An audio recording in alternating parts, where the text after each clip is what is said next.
Hello, lovely students. I am your math learner Adesh Mathuriya. If you are visit first time this channel, so please like, share and subscribe. Thank you. आज बच्चों हम आपको question number 3 exercise 1.4 का समझाएंगे। चलिए start करते हैं बच्चों। Recall pi is defined as the ratio of circumference से C of a circle to its diameter से डी। ठीक है, पाई की वैल्यू जो डिफाइन करी जाती है वो किसके किसके रेशियो के साथ, ये रिकॉल किया गया है सी और डी के साथ रेशियो से। ठीक है, सी क्या है बच्चों, सरकमफ्रेंस ऑफ द सर्किल, और डी क्या है, डायमीटर ऑफ द सर्किल। ठीक है बच्चों, यहाँ लिख दिया है D stands for diameter of circle and C stands for circumference of circle, that is pi equals to c upon d. This seems to contradict the fact that pi is irrational. How will you resolve this contradiction? तो किस प्रकार से इस contradiction को आप resolve करोगे बच्चों। ठीक है, तो ये था हमारा क्वेश्चन।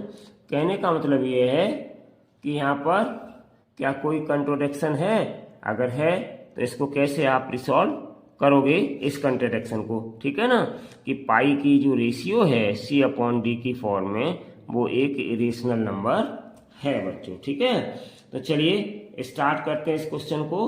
तो देखिए बच्चों, हम यहाँ पे ये थियोरेटिकल पार्ट है तो इसलिए यहाँ पर लिखते भी जाएंगे और साथ में आपको समझाते भी जाएंगे। ठीक है बच्चों, तो देखो बच्चों, if we measure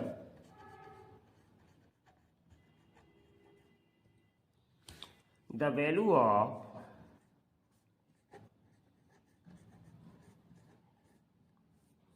C and D, then the value of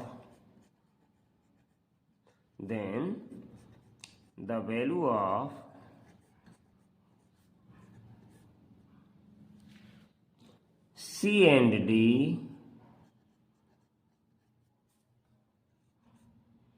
then the value of C and D gives approximately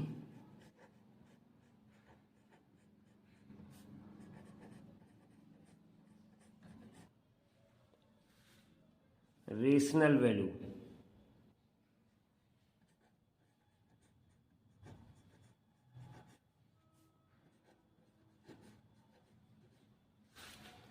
और ये जो अप्रोक्सीमेटली रेशनल वैल्यू होती है इन डेसिमल फॉर्म। ठीक है ना बच्चों, डेसिमल फॉर्म में इसकी ये हमें रेशनल वैल्यू मिलती है। इसके बाद देखो हमने बच्चों यहाँ पे क्या आपको समझाया है कि अगर हम सी और डी को मेजर करते हैं then the value of C and D gives approximately rational value in decimal form. Decimal form में रेशनल वैल्यू मिलती है। ठीक है, but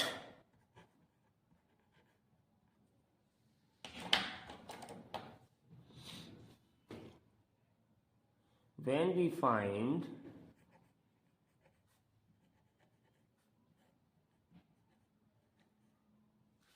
the ratio of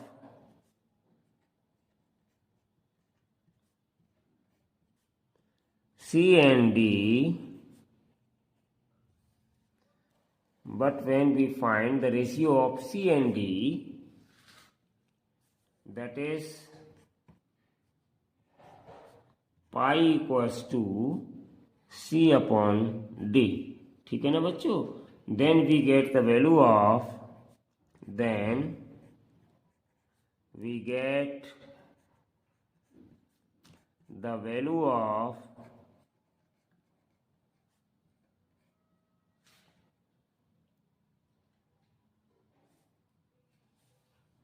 pi equals to 3.1 1592653589 and so on. इस तरीके की वैल्यू हमें बच्चों प्राप्त होती है। तो ये वैल्यू कैसी है बच्चों? अगर हम इसको ध्यान से देखें तो इसमें कहीं भी डिजिट्स रिपीट नहीं हो रहे हैं, तरह तरह के डिजिट्स हमें मिलते चले जा रहे हैं। ठीक है, तो इसका मतलब क्या है? तरह तरह के डिजिट्स मिलने, इसका मतलब ना तो ये वैल्यू बच्चों रिपीट हो रही है और ना ही टर्मिनेट हो रही है। इसका मतलब क्या है? ना तो रिपीट हो रही है मीन्स नॉन रिपीटिंग या नॉन रिकरिंग हो गई, और ना टर्मिनेट हो रही है, इसका मतलब क्या है बच्चों? Non terminating. तो which is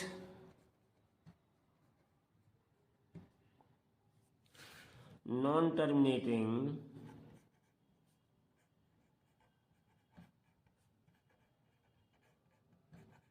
which is non-terminating and non-recurring या नॉन रिपीटिंग भी बच्चों लिख सकते हैं, नॉन रिकरिंग डेसिमल नंबर। और जो नंबर बच्चों नॉन रिपीटिंग नॉन रिकरिंग होते हैं तो वो हमारे क्या कहलाते हैं? Irrational numbers. सो बच्चों हम यहां लिख सकते हैं कि therefore pi is an irrational number. Pi is an irrational number. तो जो बच्चों नॉन टर्मिनेटिंग होते हैं और नॉन रिकरिंग या रिपीटिंग डेसिमल नंबर्स होते हैं उन्हीं को हम कहते हैं इरेशनल नंबर्स। ठीक है बच्चों, चलिए तो ये तो बात ये हो गई कि हमारा पाई कैसा है? इरेशनल नंबर है। तो अब देखिए बच्चों, जब पाई इरेशनल नंबर है तो यहाँ पर कोई भी डाउट नहीं होना चाहिए कि या कोई भी कंट्रडिक्शन नहीं होनी चाहिए सी और डी के लिए। ठीक है ना, तो हम इसके लिए लिख सकते हैं यहाँ पर जो उन्होंने कहा था, how will you resolve this contradiction. ठीक है ना, तो हम यहाँ पे क्या लिखेंगे? ये इरेशनल नंबर तो है ही, तो हम यहाँ पे क्या लिखेंगे बच्चों? हम यहाँ पे लिखेंगे 10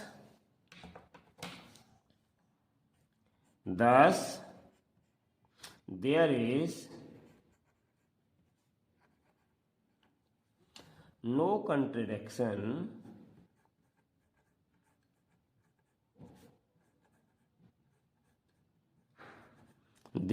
contradiction that C and D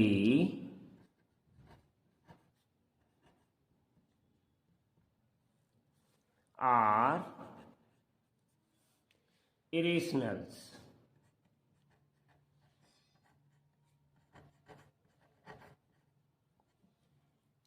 और क्या लिख सकते हैं हम बच्चों? C and D are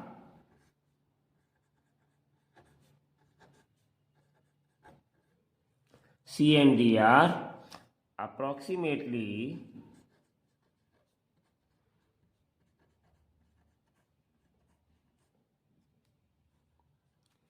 rational numbers।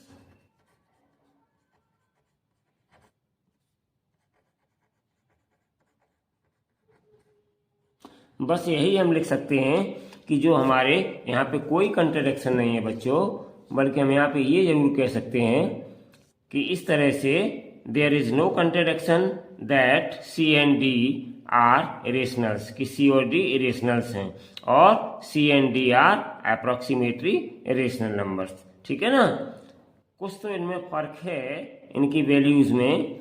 ठीक है ना, तो अर्थात यहाँ पर ऐसा कोई विरोधाभास नहीं है कि सी और डी इरेशनल्स हैं अथवा सी और डी, ठीक है ना, लगभग रेशनल या परमेय संख्याएं हैं। ठीक है ना बच्चों, तो इस तरीके से हम इस आंसर को दे सकते हैं बच्चों, जो आपका एक्सरसाइज 1.4 का क्वेश्चन नंबर 3 था। आई होप कि आप समझ गए होंगे बच्चों कि इस क्वेश्चन का आंसर हमें कैसे लिखना था। पाई की जो वैल्यू आती है बच्चों C/D के रेशियो से, यहाँ से ये खास पॉइंट है आपका, वो हमें पाई की वैल्यू क्या मिलती है? 3.14, 15, 92, 65, 35, 89 एंड सो ऑन। कभी न खत्म होने वाली वैल्यू है ये बच्चों, और साथ में कोई भी रिपीटिंग नंबर्स भी नहीं आ रहे हैं आफ्टर डेसिमल पॉइंट, ठीक है। तो इसलिए नॉन टर्मिनेटिंग नॉन रिपीटिंग है, तो इसका मतलब पाई रेशनल हो गया बच्चों। तो यहाँ पर कोई कंट्राडिक्शन नहीं है कि सी और डी रेशनल्स हैं, सॉरी इरेशनल्स हैं, या सी और D are approximately rational numbers हैं, ठीक है।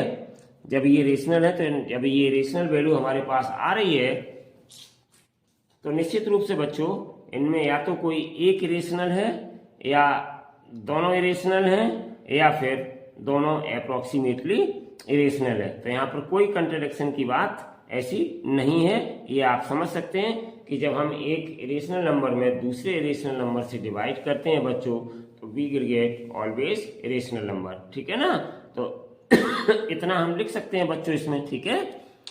तो ये रहा आपका क्वेश्चन नंबर 3। अब बच्चों हम नेक्स्ट वीडियो में आपके लिए क्वेश्चन नंबर 4 फिर लेकर के आएंगे। Till then take care and bye bye.